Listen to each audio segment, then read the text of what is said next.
This is HISD News Today, Thursday, March 21st, 2002. I'm Bill Kuhlman. PhotoFest promotes the work of photographers all over the world.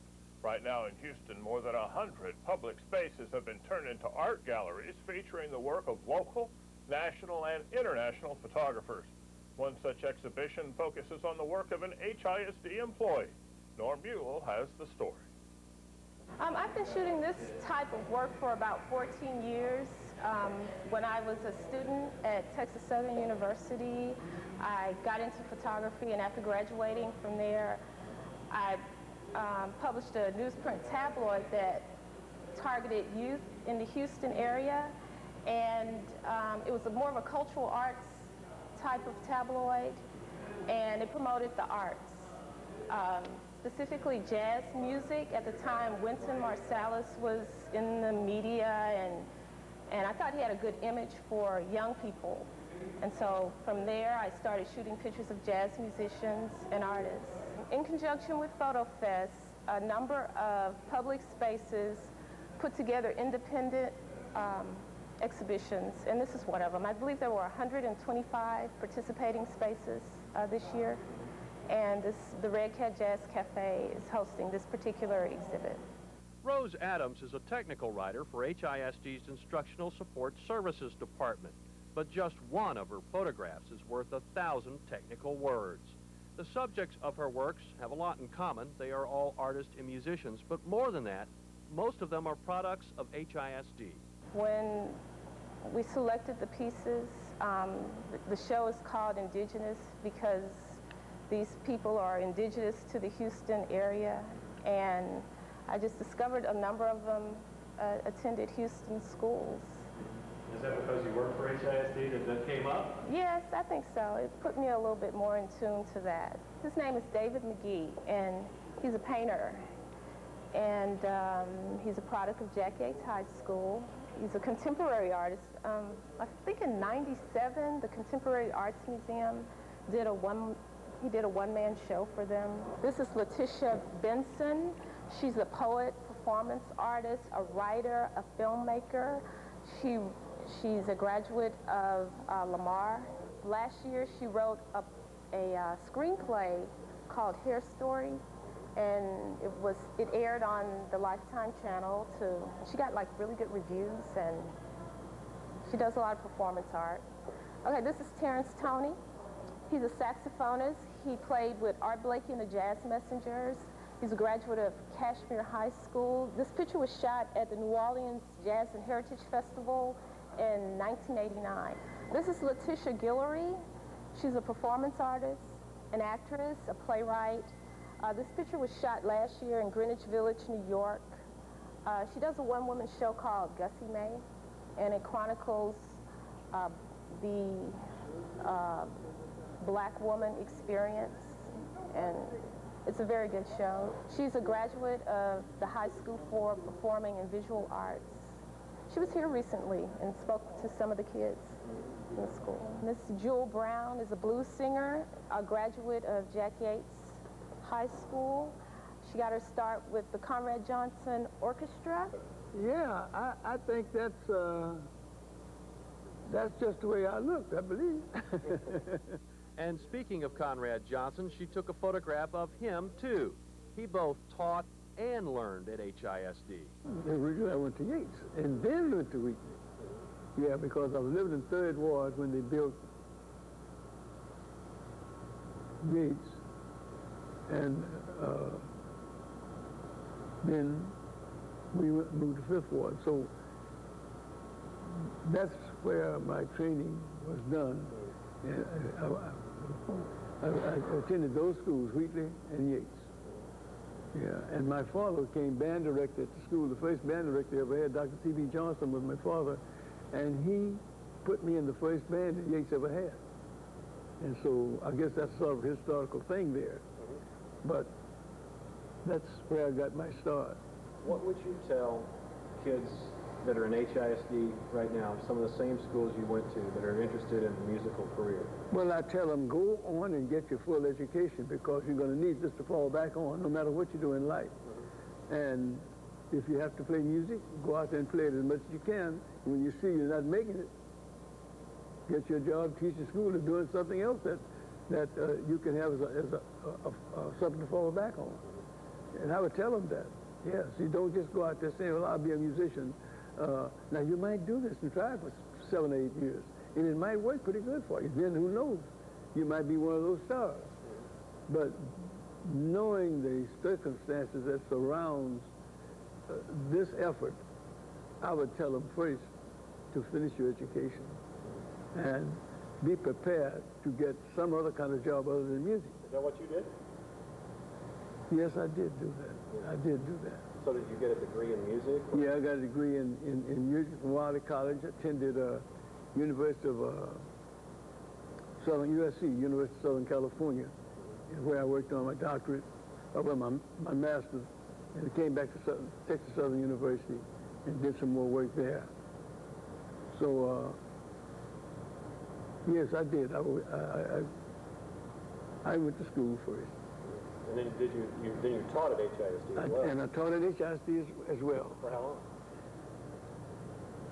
I'm going to say 32 years, because I was out of the city when I first got my degree. I went out of the city to Conrad, Texas.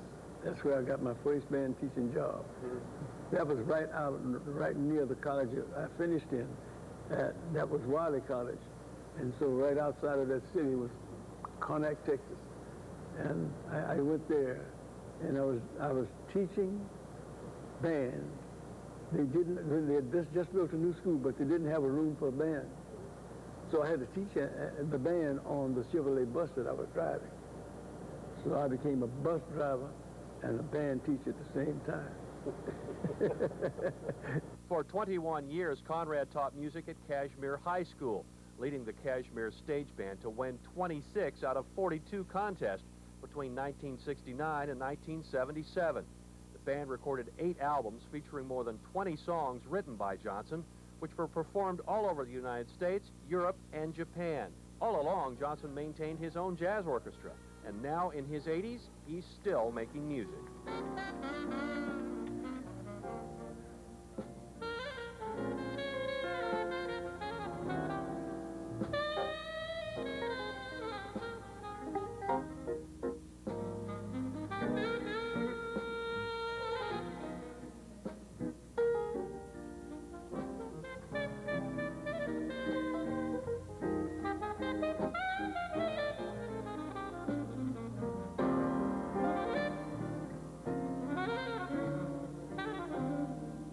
The thing about the Kashmir Stage Band was I organized it in, well, I went there in '57, but we had not received the acclaim until about a year or two later. And then I think it was '69, '70 that I went to the new site. And that's where really it took off. And the principal, who was that time, George Haynes, told me, said, look, now, anytime you get a job, well, you just let me know, and I will clear it with your teacher, so don't worry about it. You can take the band wherever you have to go. And I did that. Of course, the teachers didn't like it too much. You know, they don't like to miss their classes, like for the students to miss, but we did this, and that's when we became popular. And I would do as many as 35, 40, and 50 jobs a year with this school band.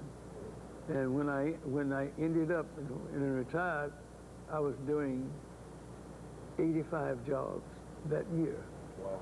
Yeah, so we were just busy, busy, busy. 2 years ago, Johnson was inducted into the prestigious Texas Bandmasters Hall of Fame. He came by music naturally. His father was the band leader at Jack Yates High School. When Conrad decided what he wanted to play, there was no stopping him. Yes, I saw an ad in the paper.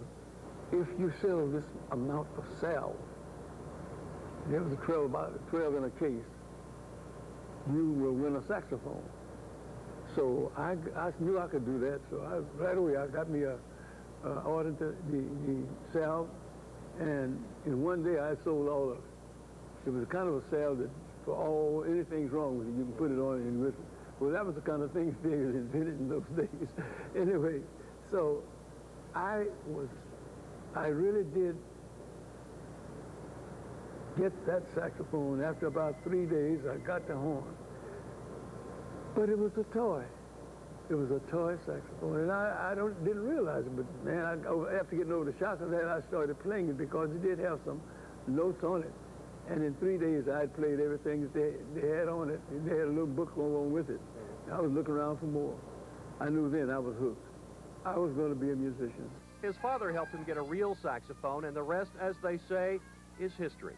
Johnson is still active in training musicians at Kashmir and other HISD schools through the Conrad Johnson Foundation, which provides instruments and brings in jazz greats to conduct clinics. The foundation also provides scholarships. Suppose as an artist in New York you want to bring down here. Well, it's no way we can do it because we don't have the funds. All right, so then I set up this organization so I could bring people here and from out of the city who were very prominent jazz musicians or musicians as such. And this program is to help the young people that are really good in music and fine arts, and give them a chance to meet firsthand artists of that caliber. So when we give our shows and we bring the artists to town, we also take them around to several of the schools. When I had my band, the Kashmir Stage Band, we appeared in festival after festival, and we didn't have anything like that going on. In other words, I've known kids to come from one part of town to the other, out there just to be with us, but we had no way of giving them foundational training other than unto me. And that was rough, but I did it. I did it and trained musicians of such a caliber that whenever we would go out to play, that the sound and the whole picture around them was on top shelf. And we are in our 3rd year, actually going to our 4th year now. And we're getting some real good contacts, and we exist strictly on, we haven't used grants yet. We've been on donations from the public and from businesses, you know. Yeah, we have some that are really interested now and really getting on the ball and getting us to moving, and we feel real good about it. And we gave out last year and the year before, combining the number of scholarships we've given out, I think it was 9 one year and about 8 or 9 the next, 7 or 8 the next year. Artist Jesse Lott was a student at Kashmir during the time Johnson was there. He remembers listening to the stage band, but Lott chose another way to express himself, art. Lott is a sculptor who was inspired by another teacher at Kashmir. Her name was Mrs. M.K. Thomas. She actually taught us to do research and to investigate. See, that's why I say I'm still doing the same thing, because it's not that particular subject of investigation, but it is that process of investigation that is continuing. Lott's research includes picking up items off the streets of Houston. He picks up things which have gone from treasure to trash and turns them back into treasure. I'm not just picking stuff up, I'm actually doing investigation, just like an anthropologist would look at the ruins of a setting to see what the pattern of activity of the people were. Rose Adams' exhibit will be on display at the Red Cat Jazz Cafe downtown at 924 Congress Street until April 1st. Norm Ewell, HISD News Today. That's our show for today. I'm Bill Kuhlman. Be sure to join us tomorrow for a full report on this month's board meeting.